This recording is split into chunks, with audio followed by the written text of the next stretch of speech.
अम्मा, अगर मैं सो जाऊं तो रोटी बच जाएगी ना? ओके। सो जा बेटा, सुबह धूप निकले तो पेट भी भर जाएगा। और अंधेरी ठंडी रात में मिट्टी के चूल्हे से बस धुआं रह गया। गांव धनपुर के किनारे की झोपड़ी में सर्दी ऐसे उतर आई थी जैसे कोई बेरहम मेहमान बिना बुलाए आ गया हो। रात की हवा में कांपती खिड़की की लकड़ियां ठक ठक कर रही थीं। अम्मा चूल्हे में आंच संभालते हुए बोली, लल्ला, हाथ सेंक ले, ठंड हड्डी तक उतर जाएगी। बालक। रवि 8 साल का था, बोला। अम्मा, आग तो बुझ गई, लकड़ी तो खत्म हो गई थी ना? अम्मा बोली, हम पर तू फूंक मार दे जरा, शायद फिर जल जाए। रवि ने मिट्टी की छोटी सी भट्टी में पुरानी फूटी चप्पल का टुकड़ा डाला, जो कुछ देर के लिए आग पकड़ लिया। धुएं ने आंखों में आंसू ला दिए, पर अम्मा मुस्कुरा दी। अम्मा बोली, देखा, जब दिल में गर्मी हो तो ठंड भी डरती है। रवि हंस पड़ा। उस हंसी में ठंड से लड़ने की जिद थी। अगले दिन सूरज बादलों में छिपा रहा। बर्फ सी हवा पूरे खेत में दौड़ रही थी। झोपड़ी के बाहर कुत्ता भी सिकुड़ा बैठा था। रवि बोला, अम्मा, आज कुछ खाने को मिलेगा? अम्मा बोली, रोटियां तो कल की ही बची हैं बेटा, पर आज तू खेत की तरफ मत जाना, ठंडी हवा काटती है। रवि बोला, पर अम्मा, अगर मैं काम नहीं करूंगा तो मालिक अनाज नहीं देगा। अम्मा धीरे से बोली, मालिक का अनाज पेट भरता है, पर माँ का डर सीने में ठंडा रहता है। रवि मुस्कुराया। उसने अपने फटे कोट को कसकर बांधा और खेत की ओर निकल गया। खेत में गांव का अमीर किसान ठाकुर जगसी राम ऊंट की तरह मोटे कंबल में लिपटा बैठा था। ठाकुर बोला, अरे ओ रहुआ, हाथ जम रहे हैं क्या? रवि बोला, नहीं मालिक, काम पूरा कर लूंगा। ठाकुर हंसते हुए बोला, शाबाश, जो ठंड से नहीं डरेगा वही बड़ा आदमी बनेगा। चल, तू शाम को आटा ले जाना। रवि की आंखें चमक उठी। शाम को रोटी बनेगी, अम्मा खुश होगी। शाम की ठंडी हवा। जब रवि घर लौटा, उसकी मुट्ठी में आधा किलो आटा था। अम्मा ने मिट्टी की दीवार पर लालटेन टांगी और चूल्हे में आग जलाई। अम्मा बोली, आज तो महक आ रही है रोटी की। रवि बोला, हाँ अम्मा, मालिक ने दिया है, अब तू पहले खा ले। अम्मा हंसते हुए बोली, पहले माँ खाए नहीं लल्ला, पहले तू। रवि बोला, नहीं, पहले तू। और उस छोटे से झगड़े में गांव की सारी सर्दी जैसे कुछ पल के लिए भूल गई। रात और ठंडी हो गई थी। झोपड़ी के भीतर आग तो थी, लेकिन उसकी गर्मी अब जैसे थक चुकी थी। रवि हल्की सी खांसी के साथ कंबल में सिमटा था। बाहर हवा की आवाज में जैसे रो रही थी। अम्मा बोली, लल्ला, ये खांसी फिर बढ़ गई है। बोल ना बेटा, सीने में जलन तो नहीं? रवि बोला, नहीं अम्मा, बस ठंड लग रही है थोड़ा।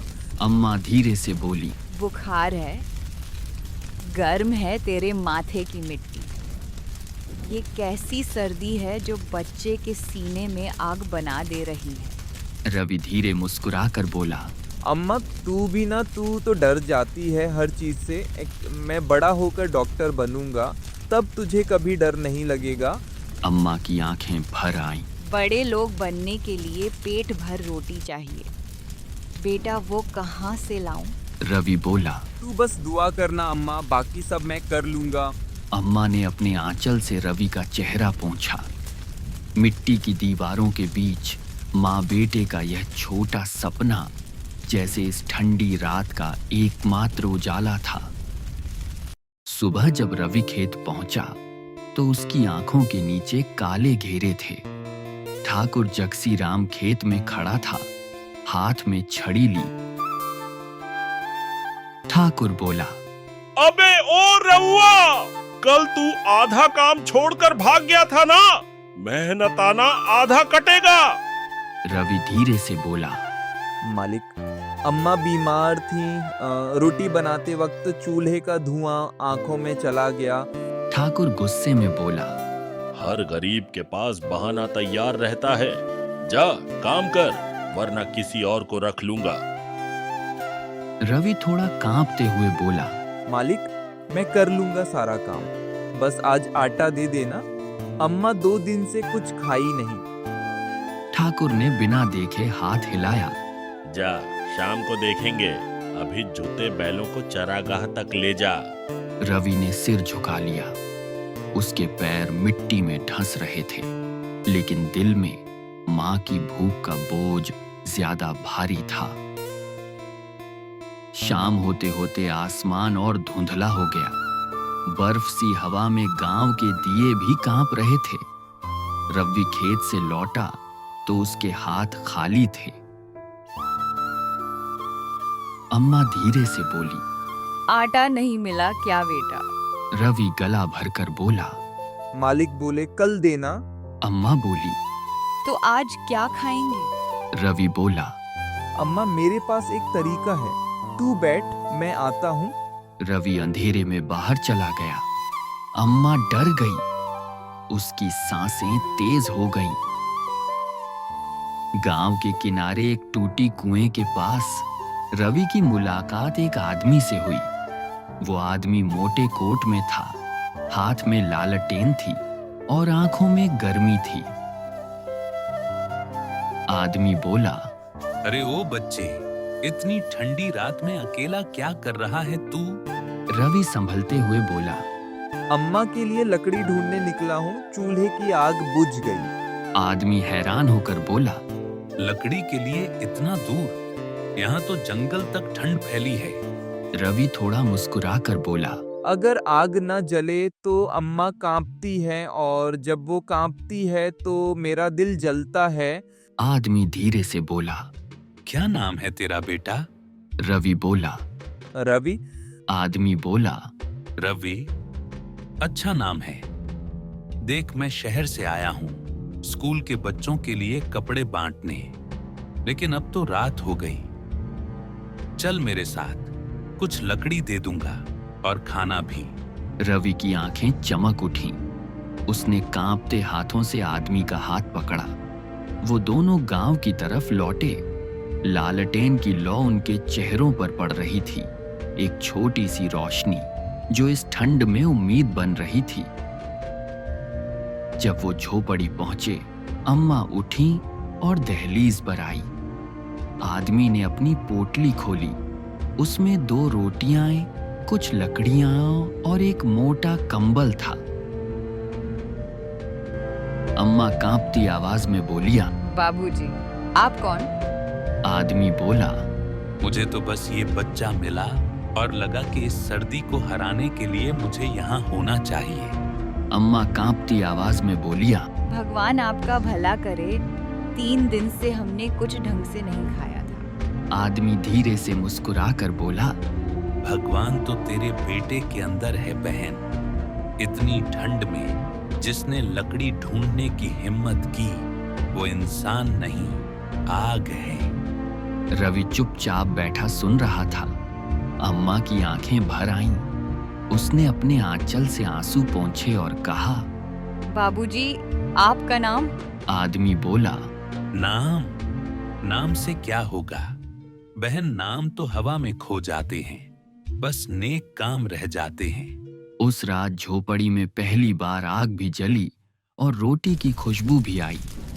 सर्दी वहीं थी, गरीबी वहीं, पर अब घर में उम्मीद की लौ थी। रात बीत गई, पर ठंड और गहरी हो गई थी। बाहर हवा के झोंके अब भी झोपड़ी की दीवारों को हिला रहे थे। भीतर आग जल रही थी और उसके आसपास तीनों बैठे थे, अम्मा, रवि और वो अजनबी। आग की लौ उनकी आंखों में जैसे उम्मीद की कहानी लिख रही थी। अम्मा धीरे से बोली। बाबूजी, आप शहर से आए हो ना? वहाँ तो बहुत रौनक होगी। बड़े घर, बड़े लोग, और यहाँ देखो, मिट्टी, भूख, ठंड। कभी कभी सोचती हूँ कि क्या हमारे जैसे लोग भगवान की किताब में लिखे ही नहीं गए। अजनबी लौ को देखते हुए बोला, नहीं बहन, भगवान की किताब में सबसे पहले तेरे जैसे लोग लिखे होते हैं, क्योंकि जो कुछ नहीं रखता वही दूसरों के लिए सच्चा रखवाला होता है। शहर में तो लोग कंबल में लिपट कर भी ठिठुरते हैं, पर यहाँ मैंने तेरी आंखों में देखा, तू बिना रोटी के भी जिंदा है, क्योंकि तू बेटे के लिए जी रही है। ऐसी माएं शहरों में कहाँ मिलती हैं। अम्मा धीरे से मुस्कुराती है। माँ तो बस माँ होती है बाबूजी, चाहे झोपड़ी की हो या महल की। बस फर्क इतना है कि महल की माँ बेटे को ठंड से बचाती है और झोपड़ी की माँ बेटे की ठंड अपने अंदर समेट लेती है। रवि धीरे से अजनबी की तरफ। बाबूजी आप तो बहुत अच्छे हो, क्या आपके भी अम्मा हैं? अजनबी एक पल को चुप, फिर ठंडी सांस लेकर, थी, बहुत पहले चली गई उनकी आखिरी बात। याद है कहाँ था, जहाँ कोई भूखा मिले उसे रोटी खिला देना, वहीं मैं मिलूंगी। तभी से मैं गांव गांव घूमता हूँ, रोटियां बांटता हूँ, लकड़ियां देता हूँ। पर आज पहली बार लगा कि शायद मैं उनकी बात पूरी कर रहा हूँ। रवि धीरे से मासूमियत से बोला, तो क्या आप वही भगवान हो जिसके बारे में अम्मा कहती हैं, जो मदद करने भेजते हैं? अजनबी हंसकर बोला, नहीं रे, मैं भगवान नहीं हूँ, पर शायद भगवान ने ही भेजा होगा। भगवान कभी खुद नहीं आता बेटा, वो बस किसी इंसान का दिल बड़ा कर देता है, फिर वही दिल दूसरों की ठंड कम कर देता है। अम्मा धीरे से बोली, सही कहा आपने बाबूजी, हम तो बस अपनी सर्दियों से लड़ रहे थे। आप आए तो लगा जैसे कोई धूप आ गई हमारे दरवाजे पर। कभी कभी सोचती हूँ, अगर हर आदमी थोड़ा सा दूसरों के लिए पिघल जाए तो शायद यह सर्दी इतनी बेरहम न रहे। रात गहराती गई और बातें चलती रहीं। कभी अम्मा बीते दिनों का जिक्र करती, कभी रवि अपने सपनों की बातें। आग की हर चिंगारी मानो किसी अधूरे अरमान को छू रही थी। रवि बोला, बाबूजी मैं बड़ा होकर शहर जाऊंगा, बहुत पढ़ाई करूंगा, फिर वहाँ एक बड़ा घर बनाऊंगा जिसमें कोई ठंड से नहीं कांपेगा। हर गरीब को रजाई दूंगा, हर बच्चे को दूध, और अम्मा के लिए, उनके लिए तो एक बड़ा चूल्हा बनवाऊंगा जो कभी न बुझ पाए। अजनबी गर्व से मुस्कुराकर, वाह बेटा, अगर दुनिया में तेरे जैसे सोचने वाले 2 लोग और हो जाएं, तो शायद कोई माँ भूख से नहीं मरेगी। पर याद रख, बड़ा बनने के लिए पहले दिल बड़ा होना चाहिए। किताबों से दिमाग बनता है, लेकिन त्याग से इंसान बनता है। अम्मा धीरे से बोली, सही कहा बाबूजी, यही तो मैं रोज सोचती हूँ। गरीबी ने हमें सब सिखा दिया, कभी पेट से नहीं, दिल से रोटी बांटनी चाहिए। आज अगर मैं मर भी जाऊं तो सुकून यही रहेगा कि मेरे बेटे ने सीखा कैसे दूसरों के लिए जीना। अजनबी थोड़ा भावुक होकर, ऐसा मत कहो बहन, कोई नहीं मरता जो दूसरों के दिल में बस जाए। तू अपने बेटे में जिंदा रहेगी, जैसे मेरी माँ मुझ में है। रवि जब किसी को ठंड से बचाएगा, तू भी वहीं होगी। आग की लौ धीरे धीरे कम हो रही थी। अजनबी ने अपनी जेब से कुछ नोट निकाले और अम्मा के सामने रख दिए। अम्मा हैरान होकर बोला, बाबूजी ये क्या कर रहे हैं? हमें दान नहीं चाहिए। अजनबी धीरे से बोला, दान नहीं बहन, ये हक़ है तेरा। ये पैसे नहीं, ये मेरी माँ की आखिरी दुआ है। जब भी किसी को इन पैसों से रोटी खिलाओगी समझना, मेरी माँ की आत्मा मुस्कुरा रही होगी। रवि धीरे से बोला। तो ये पैसे आपकी माँ के लिए हैं? अजनबी बोला। नहीं बेटा, अब ये तुम्हारी माँ के लिए है, क्योंकि आज मैंने उनकी आंखों में अपनी माँ को देखा है। अम्मा ने सिर झुका लिया। आंसू गालों पर ठंडी हवा से जम गए, पर भीतर कोई गर्म चीज पिघल रही थी। उम्मीद। अम्मा धीरे से बोली। बाबूजी, रात बहुत हो गई है, आप ठहर जाइए ना, बाहर ठंड बहुत है। अजनबी बोला। नहीं बहन, अभी और गांव हैं जहां ठंड उतर आई है। कई घर हैं जहां आग बुझ चुकी है। मुझे वहां जाना है। रवि जल्दी से बोला। तो फिर कब आओगे वापस? अजनबी हंसते हुए बोला। जब तुम्हारा सपना पूरा हो जाएगा बेटा, जब तू डॉक्टर बनकर किसी ठंडी रात में किसी माँ के लिए आग जला देगा, तब समझना मैं वहीं हूँ तेरे आसपास। अम्मा और रवि खामोश रह गए। अजनबी ने अपनी लालटेन उठाई और झोपड़ी से बाहर चला गया। पीछे रह गई वो लौ जो अब बुझ नहीं रही थी। 6 साल बाद की वही सर्दी। गांव धनपुर में फिर वही ठंडी हवाएं लौट आई थीं। 6 साल बीत चुके थे। वो मिट्टी की झोपड़ी अब टूटी नहीं थी। दीवारों पर गोबर लिपा था और एक कोने में नया मिट्टी का चूल्हा जल रहा था। आंगन में बैठी अम्मा के बाल अब थोड़े सफेद थे, पर चेहरे पर वही अपनापन, वही ममता। बस एक फर्क, अब उनके बेटे रवि के नाम से गांव में लोग इज्जत से डॉक्टर रवि कहते थे। सुबह की धूप, ठंडी हवा और रोटी की खुशबू। अम्मा चूल्हे पर रोटी सेंकते हुए बोली। अरे देखो तो, ये धूप कितनी प्यारी लगी है। आज लगता है भगवान ने खुद हमारे घर की देहरी पर बैठकर हाथ सेंके हैं। रवि हंसते हुए मोटी शॉल ओढ़े बोला। हाँ अम्मा, धूप तो वही है, पर अब चूल्हा भी तो नया है। पहले तू चप्पल की लकड़ी जलाकर रोटी बनाती थी, अब तो पूरा गांव जलाने लायक लकड़ी है। अम्मा गर्व से बोली। हाँ बेटा, तूने तो सर्दी को हरा दिया। कभी सोचा भी नहीं था कि मेरा छोटा रवि इतना बड़ा डॉक्टर बन जाएगा। जब तू छोटा था ना, तू हर रात कहता था, अम्मा मैं सबको गरम रखूंगा। और आज सच में तूने पूरे गांव को गरम कर दिया है। रवि भावुक होकर बोला। अम्मा, मैंने कुछ नहीं किया। वो रात याद है जब एक अजनबी आया था? अगर वो न आता तो हम दोनों शायद उस सर्दी में खत्म हो गए होते। अम्मा धीरे से नजरों को आकाश की तरफ उठाकर।